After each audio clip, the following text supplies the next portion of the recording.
Welcome back to Share the Load. I'm Mia Schachter. I use they, them pronouns. And I'm a consent educator and intimacy coordinator and a writer and artist. And today I'm talking to my friend and collaborator, Ari Simon, and I'll let you introduce yourself.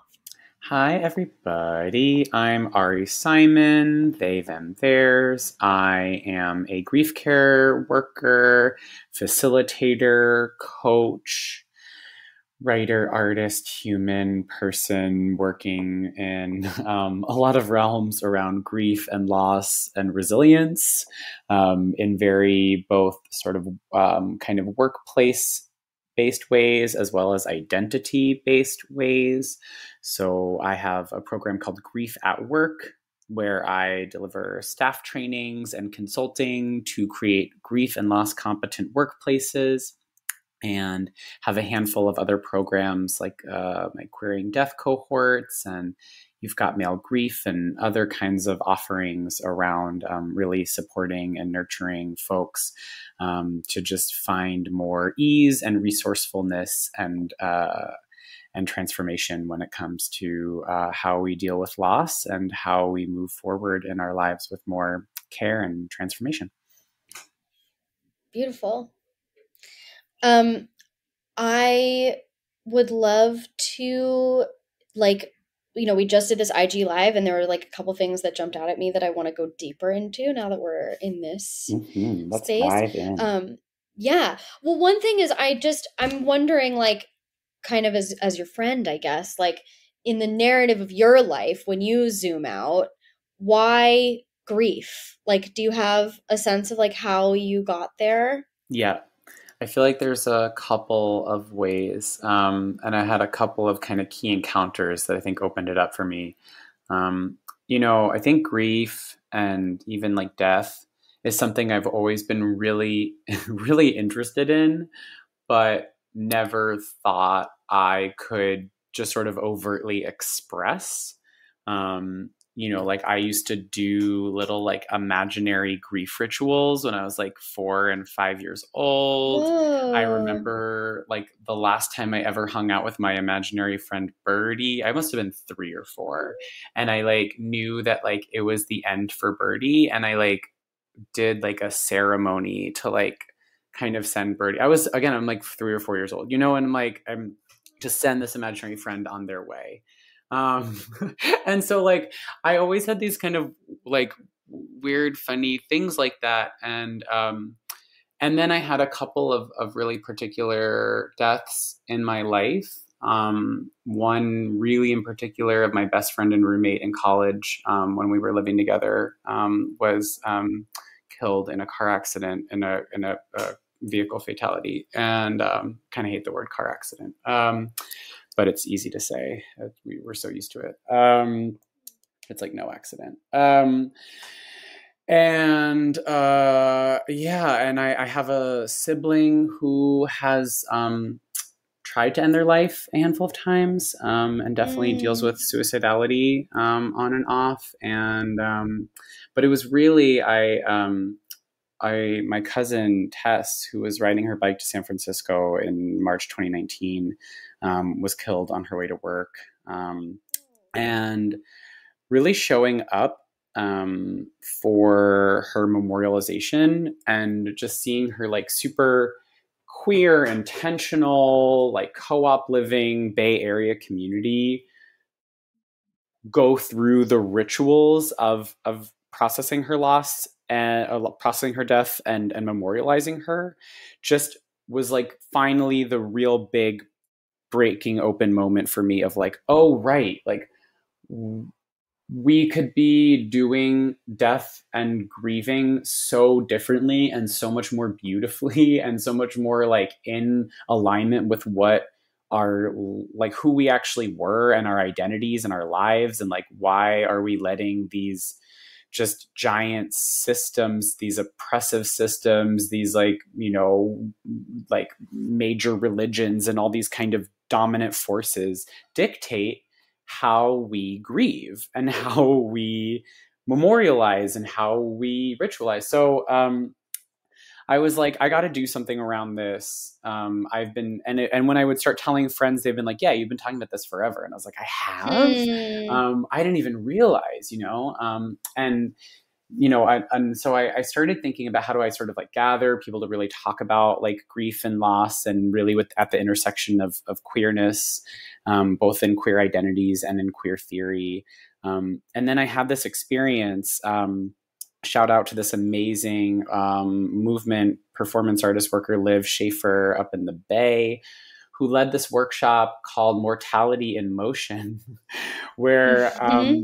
that was like this intergenerational, mostly for older folks, dance and movement class around death and loss. And through it, I just had this like wild aha moment of, for me, was like, oh my God, death is so Jewish. And it made me realize that actually like my Jewish identity and like my practice of Judaism and the way I practice it is like, so the thing that grounds me most to it is death and how we deal with death, and Shiva, like, which is the sitting of that you do, and like the space and time you take and the rituals around it after a loved one passes.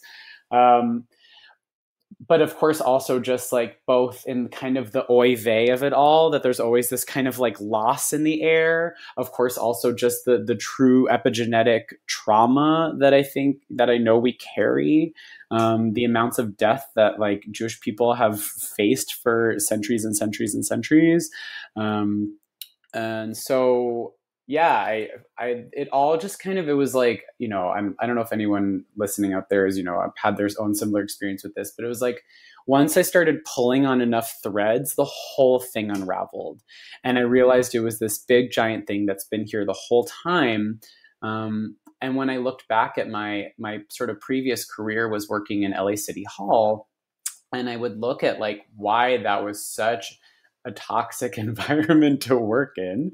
Oh yeah. And so much of it is because like not only were we like complicit in perpetuating loss all the time, but Mm. then when loss was occurring, or we were really doing our best to show up in communities and show up with like policy resources or laws to like help, support causes of like, what communities needed or what stakeholders needed or what residents needed, like we were never pausing to just hold space for the loss, major losses that were here. If people were coming to City Hall with needs, whether it's like on the most basic level for like folks who need housing, to even just like fixing the sidewalk repair or trying to get a permit, like there's some kind of loss that's occurring, or something that's Yeah. going wrong that they need help with. And I just feel like was like, wow, we like, or even when we would mess up or have like workplace failures, like we never pause to just address like, Mm. hey, let's talk about the loss that just happened. Let's talk about like the grief around like, yeah, you really fucked that project up, or like, wow, this really didn't go well, or wow, and so, yeah, I think like a big part of my moving into this work is both to like, I mean, of course, it's so much about my own healing around my gender, healing around my former workplaces, healing around my Jewishness. That's really what brings me into like grief and loss work. Wow. Cool. I so resonate with that thing of like of me being like, I think I know what my purpose is, and everyone around me being like, you've been talking about this like forever, and being like, what? I have what? That's so funny. I mean, I love that that's like, it's obviously not the only thing friends are for, but like sometimes friends are for reflecting you back to yourself, and and reminding you that you are who you've always been. Oh, You know? completely. I feel like especially on my gender journey, it's like Mm. so Yeah, me too. right? It's been so helpful to like for all of the friends who've like, I've always seen you as they them. You just like never asked me to use that pronoun, but like yeah, or like you like, or I have always like you've always been working on a different level or whatever than like most of our friends in high Yeah. school. Whatever it is, it's just like, oh right, thanks. Okay. Like this this is who I am. Yeah. And, also, yeah, friends can also reflect how like gorgeous it is that we're changing all the time too. Right. Right. Right. It's like the river that's like always the river, but the water is changing all the time. I love that. I'm curious about um consent for you, like how that came into your life and what you remember about how you learned about it. Hmm. Yeah, I think I can think of like a couple pinpoints. The first way was like my mom was leading these workshops around like what was called then like domestic violence, Hmm. and so there was like, and I would get really curious about what she was teaching and what that looked like, and um, that's like probably a really common, though also kind of maybe like narrow way in which people are learning about consent. Yeah. Um, but yeah, I remember, but I think always like my experience, like my because of my identity experience, like it was mostly through the lens of like the girls and like Right. around me who were the ones who would actually like talk about this. And then my senior year in high school, I was part of this thing called High Tops, which is this like really beautiful program in New Jersey where a bunch of seniors from high school are on this teen council and do workshops on teen health and sexuality around the state of New Jersey for other teens. So it's like a really cool kind of like teen health and sexuality peer support group and learning. And it Mm. was so amazing. I mean, I just like, it gave me so much of the language that I'd never had before. And we would do all of these different workshops that were really centered around like healthy relationships and being able to like say no or say what you do want, or, Mm. not feel like you have to succumb to the pressure of your peers just to like fit in and have to perform, in terms of your performance or sex or whatever. Um, and I think that just like it just unlocked a lot of things that always made sense to me. Of like, oh right, like this is of course how like healthy relationships exist, is like actually just telling each other like, what do we want, what do we not want, what do we need, what do we don't need, like Mm. what can I give you, what do you but I feel like I kind of honestly coasted on it until my former partner did your I maybe Oh yeah. first boundaries workshop at the start of the pandemic, and so we started looking at the wheel of consent together. And I just really loved living kind of vicariously through her experience, and yeah, it was so powerful. And I think still I feel like shout out to you and the way you sort of presence this work. I feel like I learned so much from your posts and the way you speak of this too. Mm. Thank you. I love that that's how, well, because like the way that I found out who you were was because I met um your friend Cookie, and then Cookie. yeah, and then she was like, my friend Ari knows you, and I was like, what? And then she was explaining like what you do, and I was like, why don't I know them? And then you and I ended up meeting up, and it's like kind of very fast friends. It felt like, just it was kind of like, oh yeah, of course we should know each other. Yeah, totally. Well, I think there's so much. It's like I feel like we're it's almost like our end goal is like the same, we Yeah. get to both just feel like we both have found the kind of language around Mm. how to like bring certain people in certain ways towards this end goal that is so uniquely respectively ours, which I think is so Yeah. cool. Yeah, right. It's right. We like share an end goal, and we have like different ways in, kind of like different modes. Um, grief is something that I think is uh not so familiar to me. I have not had much like obvious loss in the form of death in my life. And I think grief is something that I have experienced, but wasn't identifying that way. And I guess also was associating with like, well, like, unless I'm sad, it's not grief, it's like something else. Um, and I think it was like, it was through my friend Brooke, who I've done private sessions with and done classes with them. And like, they describe grief as kind of like an indicator that you're in a period of transition. That really opened up a lot for me, where I was like, oh, yeah, like there's grief about, like a past version of myself. And so even though I'm excited about what's going on now, it's like, yeah, there is this other feeling that could use some tending to.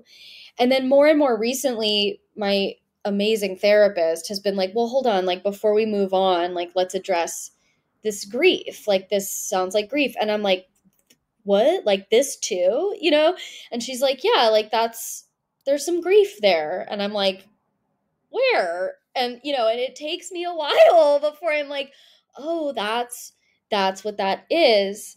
So it's something that I feel like, I mean, obviously I ask for help in like the grief support in these programs, because I don't feel like it's something that I feel super well equipped to handle even in myself, let alone like to support other people through. Mm-hmm. Yeah. And I mean, for totally understandable reason, because we're really not taught this. I mean, in the same way that I feel like the work you do is like stuff that is so basic to Right. having like healthy relationships and being in healthy connection with ourselves and other people in this world. Same goes for like, how do we deal with loss? How do we cope with when, like, when loss occurs, and we don't teach this. So Yeah. yeah. And I think such a big shift is like, a lot of times when I talk about, I'm out there, I'm like, I have this grief at work program, and people hear grief and of course they think of death immediately. And like, yes, death is a major loss that contributes to some of our sort of most like widely shared, read about, filmed about kinds of experiences with loss. But grieving, the process of grieving is really just like the wide range of emotional, mental, and physical experiences that result from coping with loss. Mm. And really any like loss that I describe it as loss that's in there. Some people call it embodied loss, but I think Mm. sometimes we can't always necessarily feel it so embodiedly if we're not really checking in with our own bodies. But yeah, like any loss that creates really a disconnect or A a rupture. rupture, exactly, Yeah. with something that we felt attached to or something we felt connected to, is Right. going to require some kind of reparative process for reconnection, for sort of rethreading whatever we were ruptured to. And it might not be, we're not necessarily reconnecting with the same thing that we were, but we need some kind of repair process. That's what grief is and grieving is all about.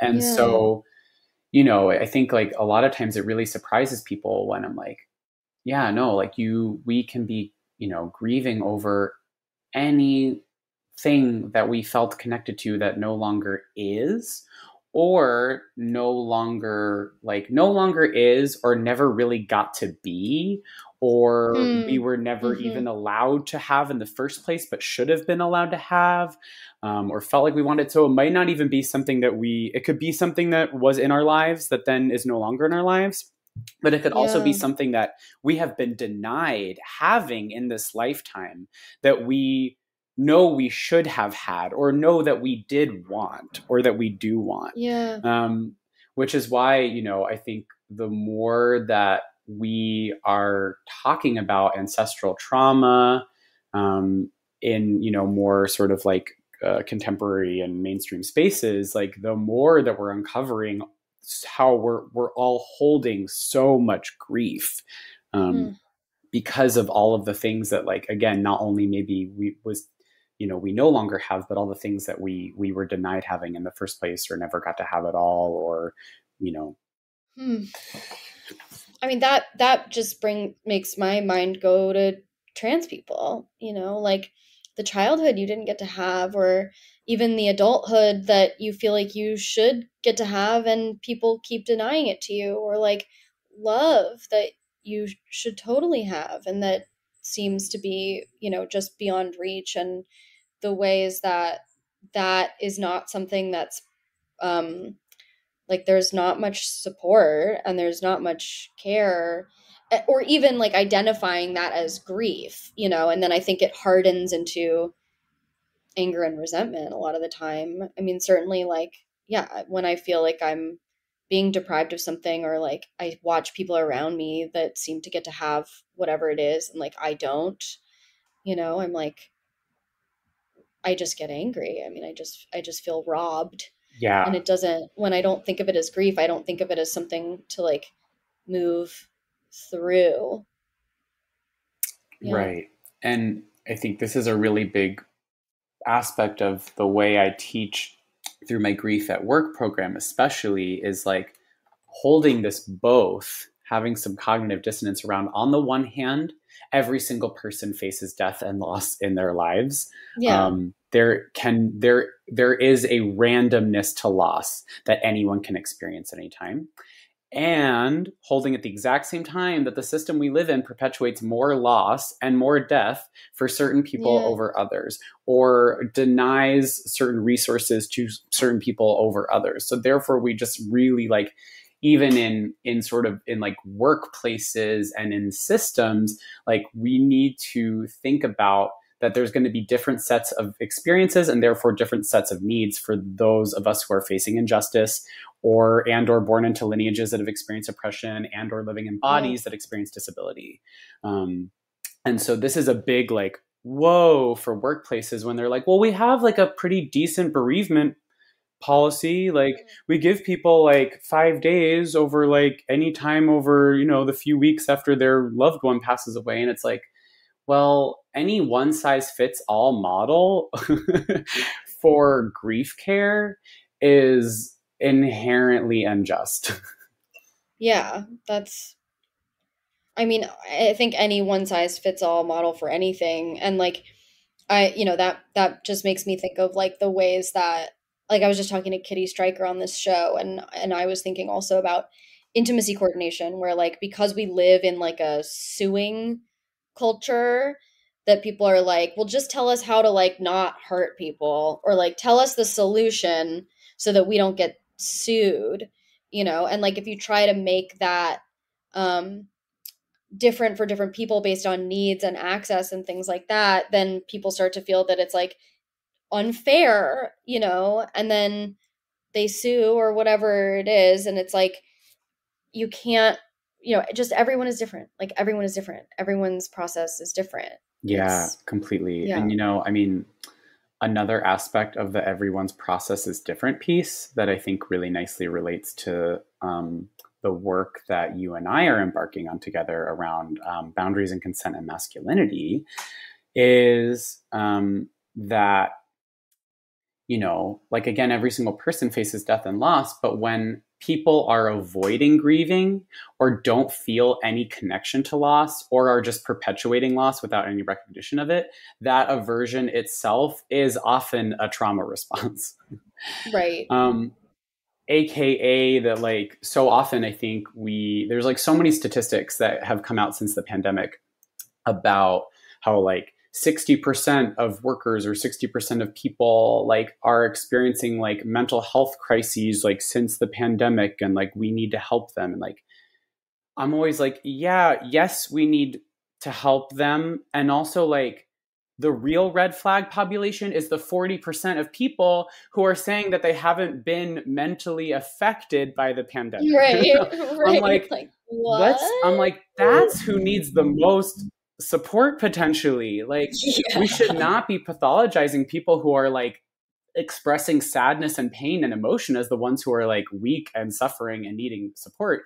Actually, like, can Mhm. we shift towards recognizing avoidance and aversion as like a maladaptive response that is actually signaling a need for help? Right, like the idea that you could have been untouched and unfazed and entirely not impacted by this massive global trauma. Or like anything, like, again, the idea that like, as if people who are like, oh, like, I don't really, I don't really need a grieving process, um are therefore like the ones who are okay, is like, Right. just it's like literally the opposite. And so just like, I feel like, as much as possible, I just like, I'm trying to like reflect and shout out and make those of us who are processing our loss and feeling our shit to just feel like, yeah, that's the right call. Like, you are, Right. that is not because your life is such a mess and you don't know what you're doing. It's actually because you're showing up for this process that like is responding to what's happening in your life or in the world in like a healthy way. um, and to avoid that altogether is like not something to look up to. In fact, actually, it's like, how, that's a signal for help. How do we show up? um, Yeah. Yeah. Yeah.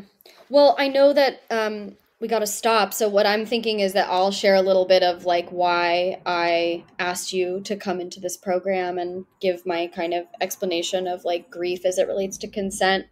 When we like, I'll just put it at the end.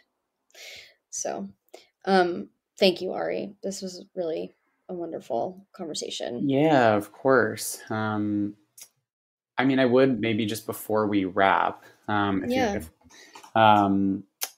I would just love to hear or talk a little bit about, I think, like the unique ways that we're seeing kind of masculinity come up around this topic, because I think it's just so Sure. rich and it's juicy, and like, I feel like it's a little bit taboo still.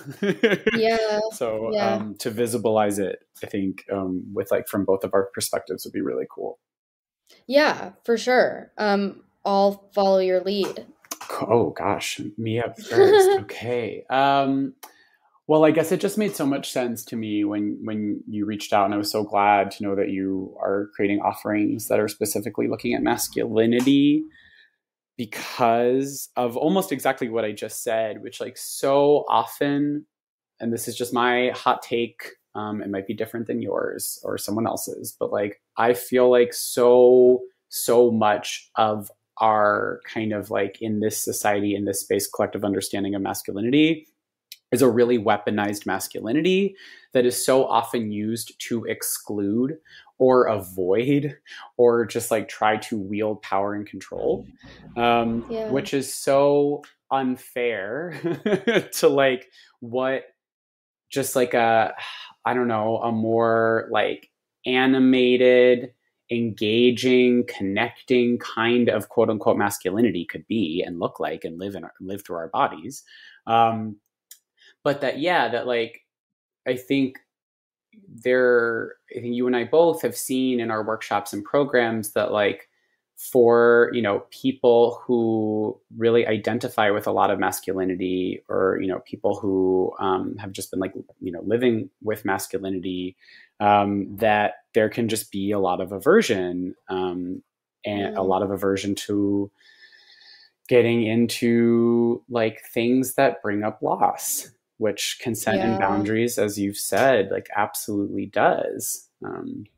To again, Yeah. look at where we have caused harm, where we have not asked for what we needed, where we did not receive what we wanted, where like, Right. and yeah, just to go ahead, yeah. Yeah. Well, I think also within the conversation of consent, the mainstream conversation of consent, it's so much, and this was you shared like this is how you learned about consent. It's like um the villain is men. Mm-hmm. Like that's the way the conversation goes. That's the way the numbers that's what the numbers show. And I don't believe in those statistics. I don't know very many men in my life or who I've worked with who have not themselves experienced sexual assault. like there's these numbers are just not getting the whole picture. And I think as a result of putting out these numbers as though they're facts, what's happening is that so many men who are experiencing sexual assault then perpetuate sexual assault. There are also so many women who perpetuate sexual assault and it doesn't get like labeled as such because the conversation says that women can't and that men are the problem. And then so many men who are experiencing sexual assault are also not labeling their experience as sexual assault because the narrative is that they don't experience that. Mm. So it's not that they're like, I've had people tell me about tell me a story of like what happened to them. And I'm like, that's assault. And they're like, what? No, no, no. Like, no. And I'm like, this is what, you said no, it happened anyway. And they're like, whoa. And then I've had friends be like, oh my God, like that's why I've been so disinterested in dating ever since that happened. Like that's why I've been like skittish around these kinds of people or like people who know that person, like, and they're just not labeling it as that. And so they then don't grieve and heal and process because they're just excluded from the picture. So as a result, what happens is that men are not getting education around this stuff because to ask for it, to opt in, would be seen as an admission of guilt within this framework that we've built where men need to be better at consent and women need to be better at holding their boundaries. This is obviously like extremely binary, Mm. which is another reason why I reject these statistics, because I have never seen trans inclusive statistics. And more often than not, whenever trans people are included in these statistics, trans women are counted as men and trans men are counted as women, which is like its own whole can of worms and problem. So yeah, I mean, I think there's so many barriers to getting into this work. One of the I've named a bunch of them, but I think one of them is also the way that like shame comes into play here. And I think that kind of like links the grief, with what I'm talking about. It's like, if you sign up for a class, you should feel ashamed of yourself. Mm. Absolutely. And it's so, I mean, I think it's a question that even I still have as I'm building out my practice over these few years, is like, it always comes back to like, how do we make this work really invitational? Because engaging in this work will bring up loss and will bring up some discomfort, and it's incredibly healing and it's incredibly supportive and it can be Yes. really helpful because Right. like it's like easier sense of self, easier time of navigating relationships and challenges. It's like, this is good stuff. And like actually Right. moving through It's food. loss, It's like totally. nutrition. I know, it's so good. It's so good. And like, oh, the people I've seen like move through loss, Yeah. and like feel some sense of confidence in how to move through loss when it arises, right? It's like, especially for men who would have never thought that they could even acknowledge loss in the first place. Like, it's so delicious. Right. So yeah, I'm like, yeah, I think I love the way you talk about this approach of Mm. like, and really being clear of how much like shame can get cast, and I think that's such a great reason to create something specifically around like masculinity and masculinities, and Yeah. so right on. I'm so glad we're doing this. And to your point about it being more inviting, like shame is not going to get people to sign up and do this work. It's not going to get people to show up. And I want to be really clear about this, that very often, I would say most often, the people perpetuating that, using shame to try to trap people into signing up and doing this work, it is cis women. Mm. And more often than not, the people putting out the statistics and then resharing the statistics about men being horrible and women being victims, like those are coming from cis women. So like I beg cis women, uh And you know, I have to include myself in that because of how I'm perceived and received in the world. like like even people like me, like we cannot participate. This is participating in that narrative, and like doubling down on it is ultimately alienating people and making them less likely to opt in. The shame route, it doesn't stick. It doesn't stick.